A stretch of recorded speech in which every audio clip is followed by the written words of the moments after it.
Chers membres de la PAMA France, si nous voulons redonner la gloire de nos ancêtres, continuer le chemin et l'héritage qu'ils nous ont transmis, si nous voulons redonner la gloire au continent africain, nous ne pouvons y arriver que si nous mettons au centre de nos prières et actions l'obéissance au khilafa par un amour fraternel entre nous.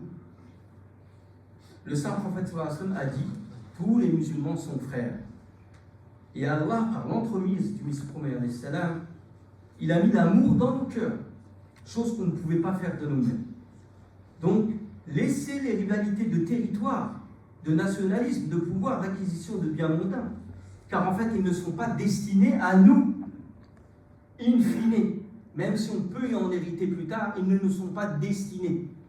Notre avenir, il est dans la révolution que l'islam peut arriver à faire dans tout le continent africain, notamment. Si nous prions et œuvrons sincèrement pour ce Dieu de tous les peuples, sans qu'aucune considération ethnique ou un quelconque conflit personnel ne nous inquiète, alors seulement à ce moment-là, donnant la garantie à Allah, les bénédictions du Khilafa se mettront à pleuvoir sur nous.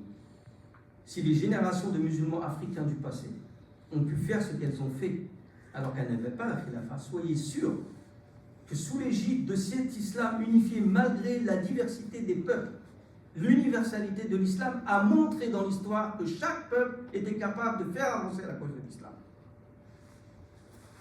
Et sous l'égide de cet islam unifié et unifiant, nous devons agir comme un seul corps. Et les membres de la PAMA, je finis par là, doivent renforcer leur rang de manière unie, consolider leurs liens.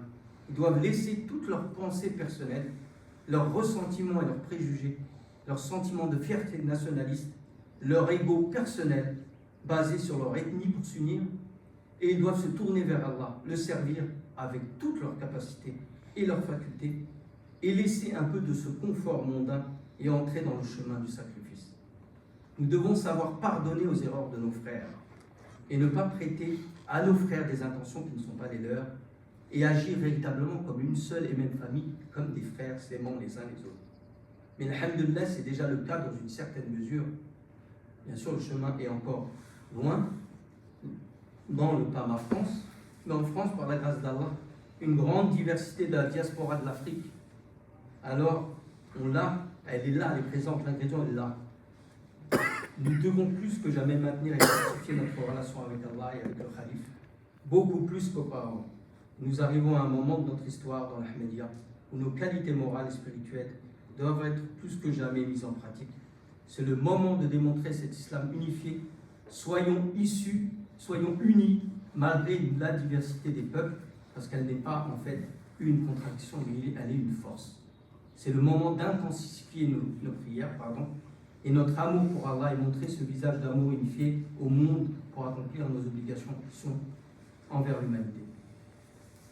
Qu'Allah fasse qu'il nous en donne les capacités, qu'Allah provoque ce sursaut et ce réveil en nous, et qu'il aiguise notre conscience pour le sacrifice et le service de l'islam, qu'Allah fasse qu'on retrouve cette symbiose entre l'Afrique du Nord et l'Afrique centrale, ou même toute l'Afrique où les musulmans se trouvent, pour encore une fois montrer cette révolution au monde et redonner les lettres d'or au continent africain dont nous sommes les héritiers.